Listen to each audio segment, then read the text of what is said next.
반갑습니다. 계시탐정 장전도사입니다. 오늘 이제 에스더 추리 강해 마지막 시간입니다. 다이렉트로 그냥 들어갈게요. 지난번 시간에서 하만이 이제 집에 가서 교수대를 딱 세우는 걸로 마무리 지었는데, 이렇게 교수대까지 세워놓고 다음 날이면 모르드게를 목매달 만반의 준비를 갖춰놨습니다. 하지만 아직은 모르드게의 운수가 끝이 아니었죠. 우리의 히든 카드, 하나님께서 두 눈 시퍼렇게 뜨고 지켜보고 계시는데, 일이 그리 쉽게 풀리도록 놔두신다면 천만의 말씀 만만의 공덕이죠. 천당부터가 하나님 이하 24장로 아래 구품천사로 계급제도가 착착 갖춰져 있어서 관료제가 무엇인지 빠삭하게 아시는 터라 하나님께서는 제일 높은 대가리인 왕부터 다이렉트로 공략하십니다. 참고로 말씀드리면 구품천사라는 거는 이제 카톨릭에서 천사들을 등급별로 나누어준 그 시스템인데, 치천사, 지천사, 좌천사, 주천사, 역천사, 능천사, 권천사, 대천사, 천사, 이렇게 총 9가지 등급입니다. 이들을 모두 합쳐서 코리 앙겔로스, 즉 천사 군단이라고 하죠. 영어로 표기하면 세라핌, 케루빔, 트론즈, 도미니온즈, 바추즈, 파워즈, 플리시플즈, 아크엔젤, 엔젤인데, 이 중 첫째와 둘째인 세라핌과 케루빔이 일명 스랍과 그룹입니다. 루시퍼가 이 그룹 계열에 속했었다고 하죠. 하도 술을 마셔 불면증이 왔는지 어땠는지 모르겠지만 느닷없이 잠이 오잖아 양을 세고 있던 왕은 책을 읽으면 빨리 잠든다는 걸 떠올렸는지 역대 기록을 가져와 본인이 읽는 게 아니라 또 내시 시켜서 읽게 하네요. 에라이. 그러다가 모르드게가 자신을 죽이려 했던 골문 경비 내관 빅다나와 데레스의 음모를 적발한 대목을 듣고는 눈이 번쩍 뜨여서 그때 이후로 모르드게에게 무엇을 내렸는가 묻습니다. 그러나 무엇에 씌었는지 왕의 목숨을 구한 충신인 모르드게는 아무 상급도 없었다는 것을 알게 된 크세르크세스 왕 고민하다가 왕이나 대감님의 18번 대사죠. 밖에 개 아무도 없느냐 드립을 시전합니다. 개 아무도 없느냐 그랬다가 뭐 꽃게 한 마리 들어오면은 안 된. 미안합니다. 죄송합니다. 하필 그때 하만이 대전 앞들에 와 있습니다. 모르드게를 교수대에 달겠다는 부탁을 결제받으러 말이죠. 내시들이 하만 대감이 와 있습니다 하자 왕은 얼른 들어오게 합니다. 여기서 잠깐 간단한 상식 하나 알려드릴게요. 동서양을 막론하고 신하는 왕을 만나고 싶다고 대뜸 대면해서 만날 수 없습니다. 그래야 통상은 왕이 머무는 대전 앞에 섬돌 아래에 서서 뵙기를 청하고 내시가 대신 그 말을 왕에게 전해드리죠. 신하가 서 있는 섬돌을 한자로 폐라고 씁니다. 섬돌 아래에서 말씀드립니다. 여기에서 우리가 잘 아는 폐하라는 호칭이 나오죠. 국왕폐하, 황제폐하 할 때 그 호칭이요. 폐하. 네. 다만 이것은 황제나 대왕에 대한 호칭이며 제후왕과 왕족, 기타 재산과 고관을 일컫는 호칭도 다 따로 있어요.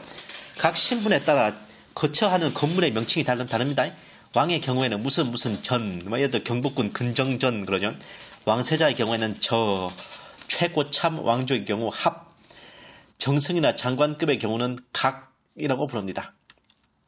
거기에서 나온 호칭들이 바로 해당 건물 아래에서 말씀드립니다라는 의미의 전하, 저하, 합하, 각하지요. 사극에서 들어보셨듯이 왕에게는 전하, 세자에게는 저하라고 부르고, 명성황후에서 보면, 드라마 명성황후에서 보면 대원군을 향해 대원희 합하라고 부르시는 것을 보실 수 있습니다.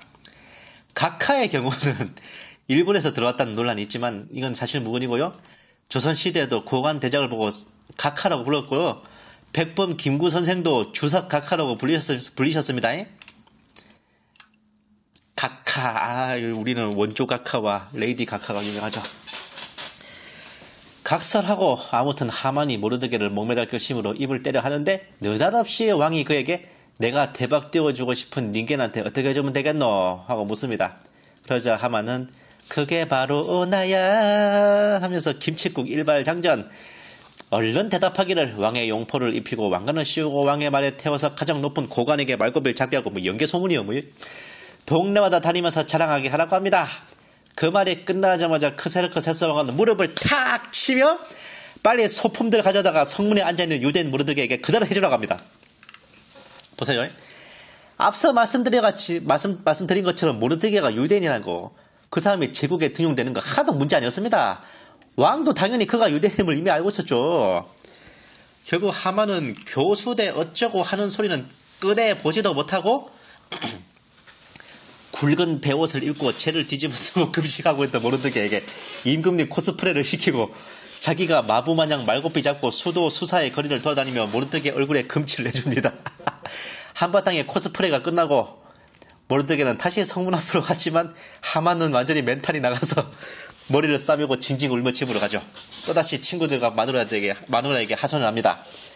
그 얘기를 들은 부인 세레스와 하만의 보좌관들은 같이 멘붕이 돼요.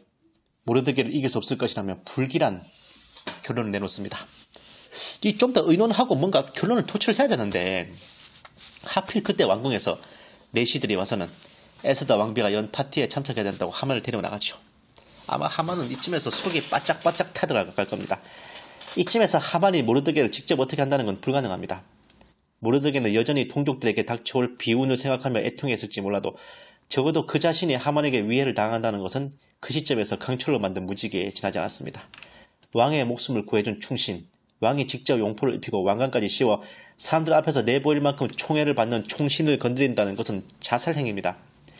선대의 다니엘만 해도 그가 모함을 받아 사자굴에 들어간 것은 바빌론이 멸망한 후 페르시아 치하의 일입니다. 바빌론 때만 해도 느부갓네살 생전에는 그 누구도 다니엘을 모함하거나 건드릴 엄두를 못 냈는데 그 이유가 뭐냐고요?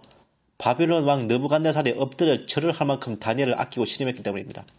왕이 엎드려서 절까지 하고 향품을 바친 사람을 건드린다? 날 잡수라는 거죠. 그거는. 술 파티는 무르익고 크세르크세스 왕은 에스더에게 긴히 묻습니다. 어떤 부탁을 하고 싶은지. 그리고 에스더는 더 사양하지 않고 본론으로 들어갑니다. 자신과 자신의 백성들이 멸망당하고 학살당하고 진멸당하게 됐음을 밝혔지요. 노예시장에 팔려나가는 신세만 돼서도 아무 소리 안 쓸 텐데 모조리 죽을 지경에 놓였으니 더 이상 가만히 있을 수 없다는 말과 함께 바로 이때 왕은 정신이 번쩍 듭니다. 아니, 사랑하는 왕비와 왕비의 동족들이 몰살당한다? 자기 처가댁 식구들하고 처댁 친척들도 있을 거 아니에요. 이게 무슨 기가 막히고 코가 막힌 소리? 근데 웃긴 거 지도 오케이 놓고서 뭐 이 에스더가 너무 보안을 잘 지킨 거예요. 그냥 에스더가 처음부터 유대인을 그랬으면 안 그랬을 수도 있어요. 이런 일이 없었을 수도 있어요. 진짜. 순간적으로 뚜껑이 열린 크세르크세스 왕은 어떤 놈의 흉계냐, 어떤 개라쓰기 그따구 짓에 어떤 새끼야 라고 샤우팅을 합니다. 그때 에스더는 예스 바로 이때다 싶어 일말의 망설임도 없이 저 새끼요 라고 하만을 정확하게 가리키죠. 이제 술판이 문제가 아닙니다. 하만은 술이 깨고 모자라 넋이 나갑니다. 오늘 멘탈 붕괴가 몇 번이에요. 아주 사시나무 떨듯이 떨고 있죠. 바로 어제 지그집에 24m짜리 교수대를 세우고 모르드게를 목매달 것이라 의기양양하더니만 불과 하루 만에 이제는 도마 위에 오른 고기 신세가 됐습니다. 모르드게를 목매달, 정말 복날에 개복 매달듯이 모르드게를 목매달 거라 하더니만 상상도 못했던 반전, 자기 앞에 있는 왕비 에스더가 유대인이었다니. 그리고 그 왕비는 이제 도마 위에 오른 고기 신세가 된 자신을 매운탕을 해서 끓여 먹을까, 회를 쳐서 먹을까, 불에 구워 먹을까, 찜을 해서 먹을까, 만약 그 고기가 도미라면 도미조림, 아주 개걸스럽게 먹고 싶은 도미조림을 해서 먹을까, 아주 행복한 고민을 하고 있습니다. 이거는 살려달라고 빌어야 될 게 아니라 정말 죽여달라고 빌어야 될 각이라고요. 이거 고통 없이 죽여달라고 빌어야 될 각이야, 이거는. 네? 왕은 분노를 참지 못해 자리를 박차고 나갑니다. 정원으로 나가 잠깐 바람을 쐬면 뭐 담배 한 대 피워물 생각이겠죠. 하만은 얼른 자리에서 일어나 왕비 앞에 엎드려 손을 싹싹 비비기 시작합니다. 하필 그때 크세르크세스 왕이 파티 자리로 돌아오고 에스더가 있는 자리 위에 엎드려 있는 하만을 보며 요 쥐미 유시러 연병을 시작해 이냥 아주 내 앞에서 내 마누라까지 건드리려고 해? 라고 소리를 치고 이것은 곧 하만 너는 이제 뒤졌다라는 말과 동의했습니다. 그 말에 떨어지자마자 헌병들이 우르르 몰려들어 하만의 얼굴을 보자기로 싸고 포박하여 끌어냅니다. 얼굴을 보자기로 싸는 것은 사형수한테 하는 거예요. 왜 왕은 하만을 보고 에스더를 건드리려고 한다는 말을 했을까? 왜냐 이 당시에는 이 먹고 마시는 식당 좌석이란 게 지금처럼 각진 의자에 앉는 게 아니었습니다. 널찍한 평상이나 침상 같은 걸 늘어놓고 비스듬하게 들어누워 먹고 마시고 하는 게 그때 풍경이죠. 하만은 에스더가 비스듬하게 누워있는 침상 앞에 엎드려서 빌고 있었던 것인데 왕이 뒤에서 보기에는 누워있는 에스더를 하만이 덮치는 폼으로 보기 딱 좋았습니다. 물론 진짜 그렇게 생각했다기보단 너무 기분이 들어서 한 소리겠지만요. 바로 그때 내시 중 하나인 하르보나가 왕에게 하만이 자기 집에 23m나 되는 교수대를 세워 왕을 구한 충신인 모르드게를 목매달려고 한다는 것을 고해 바칩니다. 이건 뭐 첩첩산중 설상가상 금상첨화 접입 가격입니다. 울고 싶은 놈 쌍싸대기 날리기도 유분수지. 예? 그 말을 들은 왕은 하만이 마시는 산소조차 아깝다는 생각을 하고 당장 그 교수대에 하만을 목매달아 보이라고 호령을 합니다. 하만이 목매달려 있는 그의 집을 왕은 왕비에게 선물로 줘버리죠. 이제서야 승리를 실감한 에스더는 왕에게 모르드게가 자신의 사촌 오레비이자 양아버지라고 밝힙니다. 왕은 얼른 모르드게를 어전으로 불러들이고 하만에게서 회수한 자신의 인장반지를 모르드게에게 끼워줘요. 절대반지 득템했습니다. 드디어 반격의 기회가 왔다고 여긴 에스더는 크세르크세스 왕에게 유대인들을 살려달라는 청을 다시 한번 올립니다. 왕은 즉석에서 오케이 하고는 전국에 칙서를 보내 유대인들에게 자위권과 더불어 공세적인 정당방위를 허가합니다. 원래 유대인들이 당하게 돼 있던 것들을 유대인들을 죽이려 하는 자들에게 그대로 합법적으로 할 수 있는 권한을 부여한 것이죠.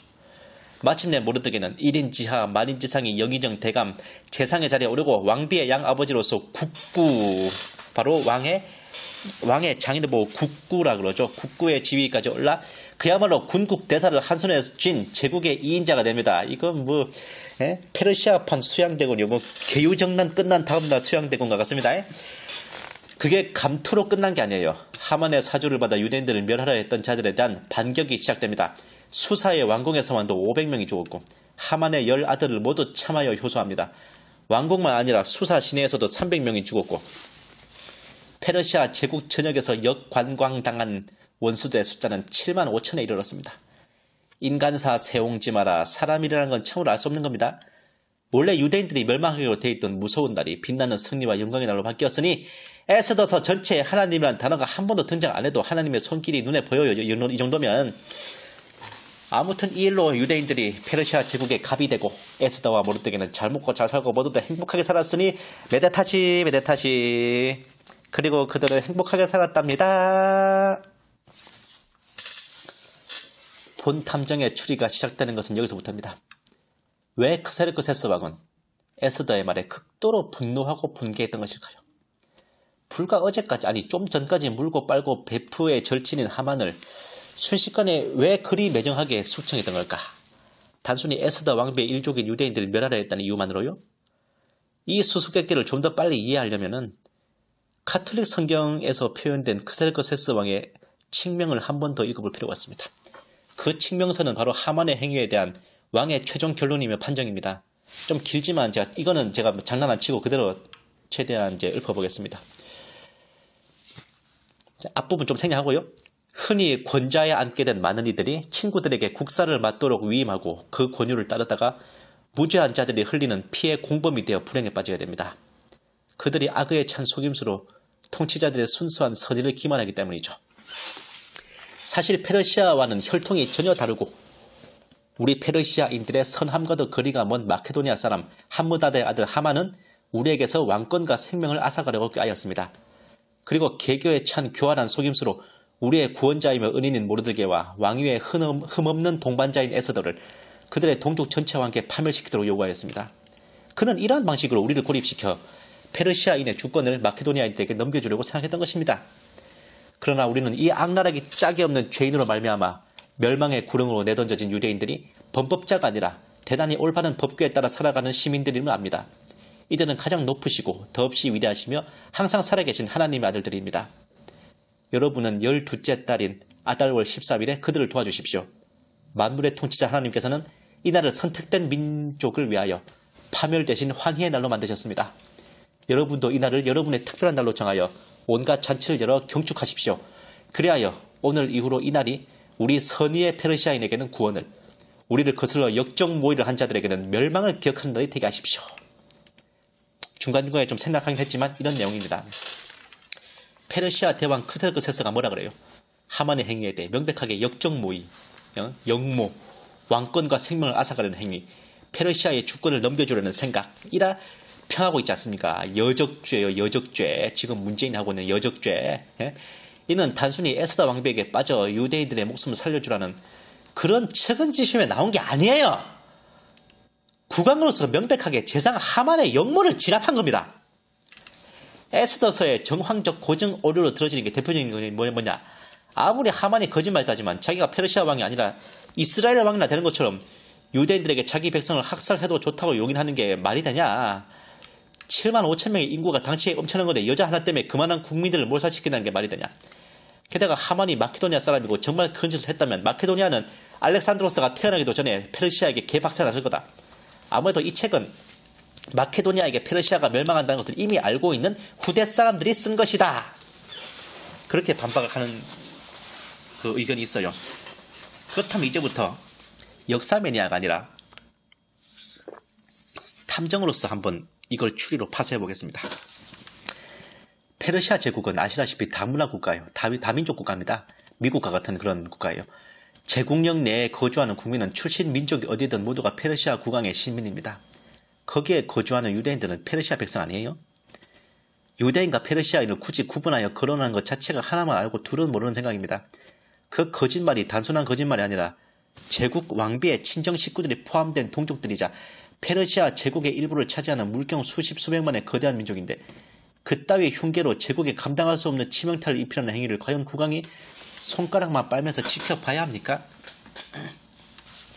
7만 5천 명의 인구가 적은 건 아니에요. 하지만 역모에 가담하여 반역을 꾀하는 자들이 쪽수가 많다고 해서 진압을 안 할 겁니까? 전제 왕권이 지배하는 시절에 역모는 곧 3족을 멸하는 겁니다. 저 7만 5천 명은 역모에 가담한 자들의 일가 친척도 다 포함된 숫자일 거라고요. 죽임을 당한 7만 5천 명은 단순한 백성이나 국민이 아니라 반역 음모에 가담한 역도들이며 그들의 연좌된 식솔들입니다. 지금 기준에서는 인권 문제 등으로 인해 상상이 힘들겠지만 당대 기준으로 역적들의 씨를 말리는 건 당연한 거였습니다. 이걸 똑바로 못하면 그 역적의 후손이 선조의 원수를 갖겠다면 난리를 치거든요. 과거 고려 태조 왕건은요. 하도 후백제에게 털리다 보니까 원한을 품었어요. 죽으면서 유언으로 남긴 훈요 10조 옛 후백제 땅인 차령산맥 이남 땅은 풍소지리상 개경을 향해 활을 당기는 지세이니 그쪽 사람은 절대로 채용하지 말라고 합니다. 이 유언은 한동안 잘 지켰어요. 근데 고려 의종 황제 때 차령산맥 이남 출신인 전주 이씨 집안 이의방을 무관으로 등용하게 되는데 이 양반이 어떻게 했냐고요.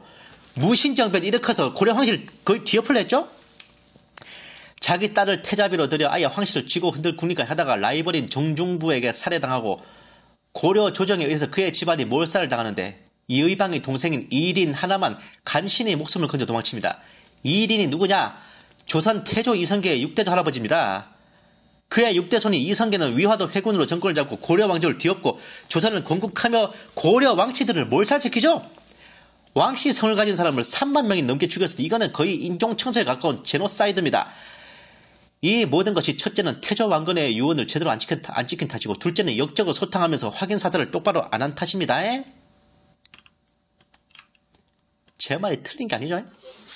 하만이 마케도니아 사람인데 과연 그러한 짓을 했다면 알렉산드로스가 태어나기도 전에 마케도니아는 페르시아에게 박살이 났을 것이라는 설에 대해서도 한마디 한번 해보자면 진짜 역사에 대해서 반만 아는 사람의 생각이라고요. 이 당시에 페르시아는 우리가 생각하는 것처럼 그렇게 막강하고 압도적인 최강국이 아니었습니다.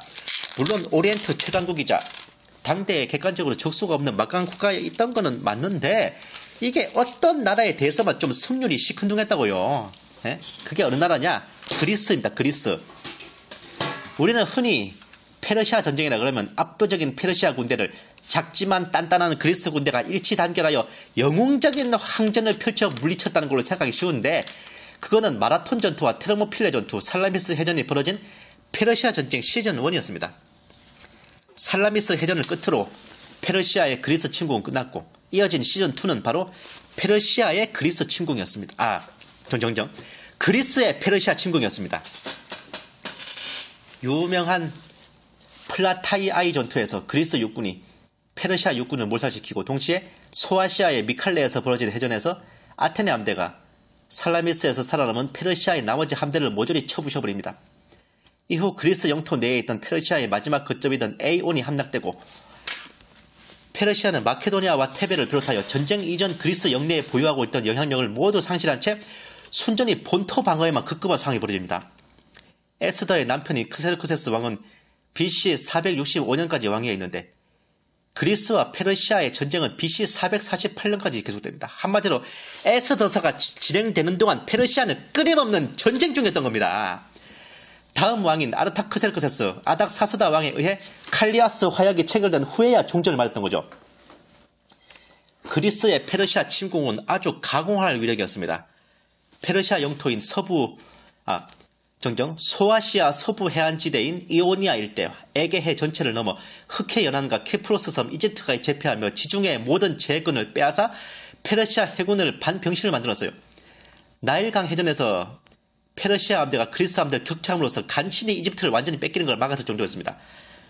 밖에서는 조그만 그리스가 거대 제국의 페르시아를 두드러 패고 있고, 안에서는 거듭된 패전으로 사기가 떨어지고 왕권이 흔들리고 있던 상황이었습니다. 이러니까 얼마나 자포자기했으면 아하수에르 왕이 그래서는 안 되는 거지만, 예? 하만의 꿰매 귀가 저기했겠냐고요. 네? 그 유대인들 한민족을 희생양 삼아서 그냥 날려버리자는 그 계획을 동의했겠냐고.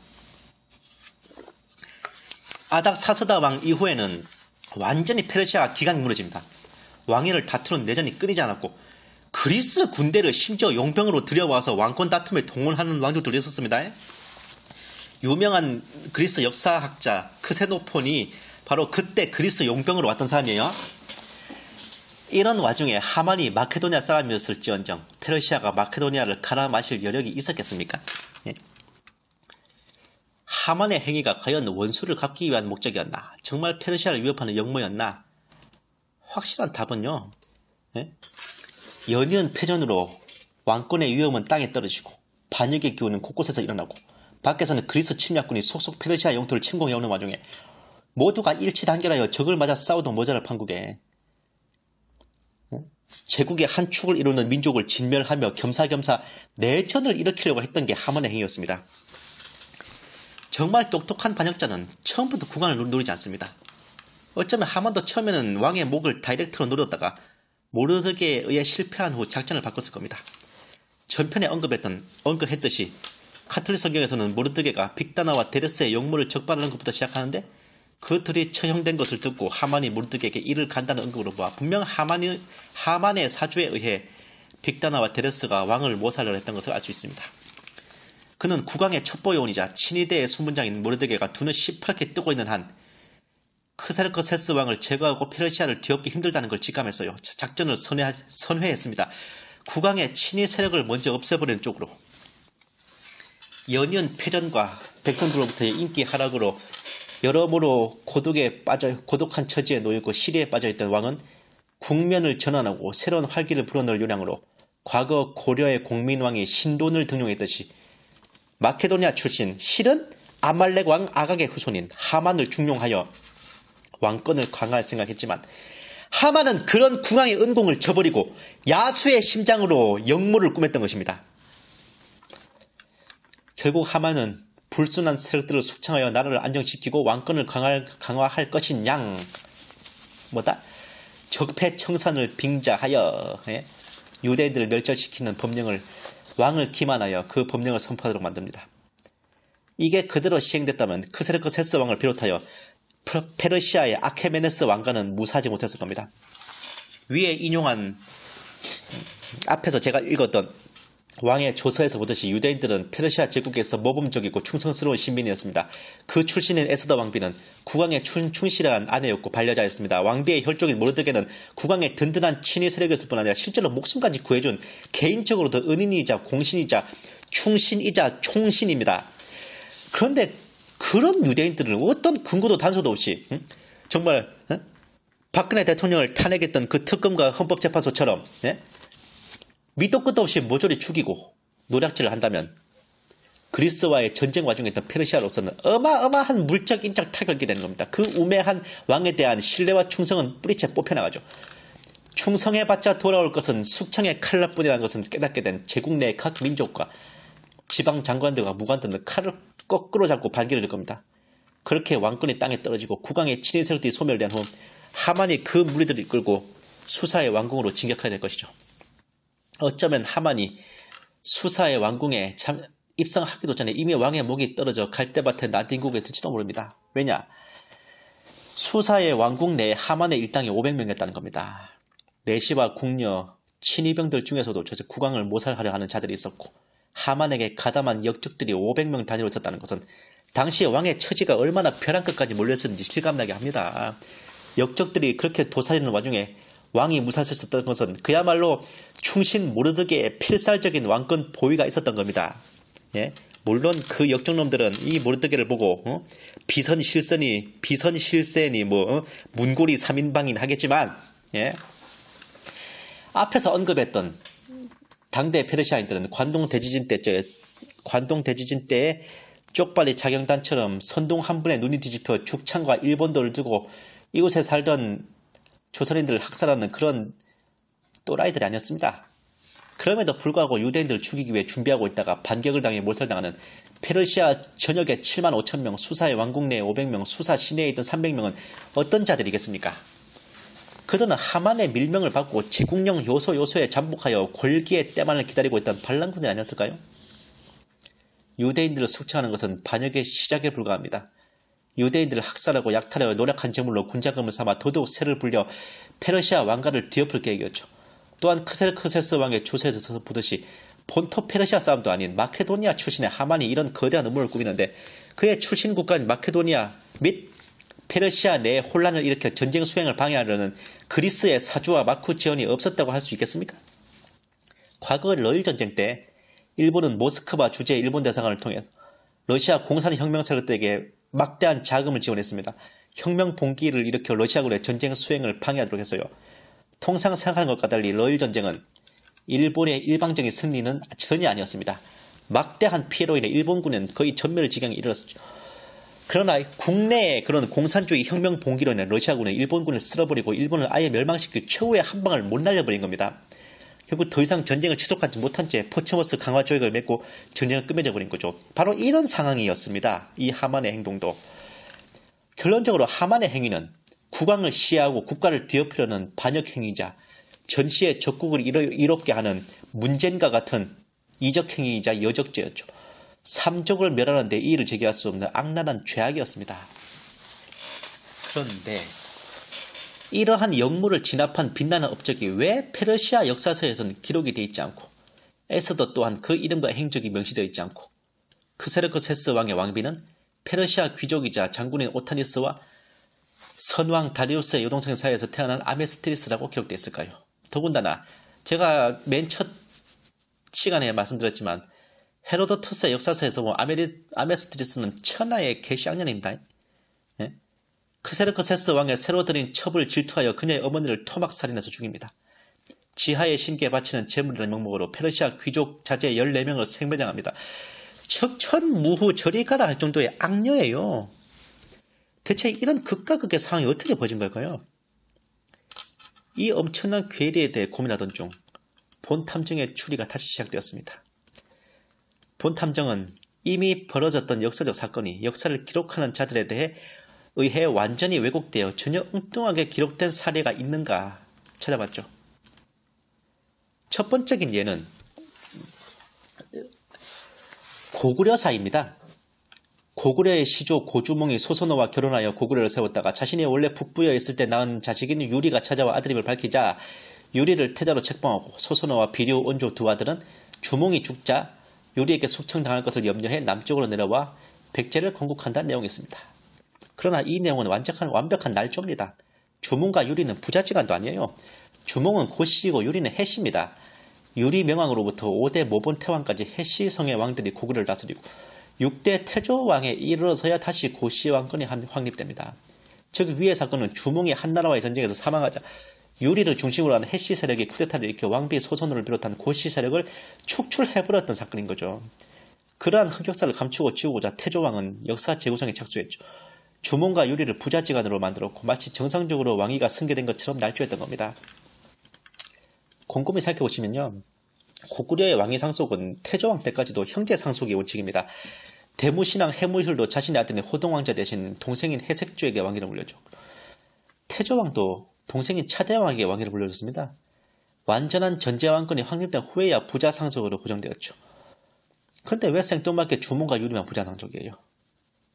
그리고 아닌 말로 초기 고대 왕국들은 전제 왕권이 확립되기 전까지는 부족 국가의 체제이고 그 왕들은 거의 부족 국가에 의해 옹립된 바지사장 같은 개념인데 그 당연히 소선호도 그 부족 사회의 이러한 유력자 가문이란 말입니다.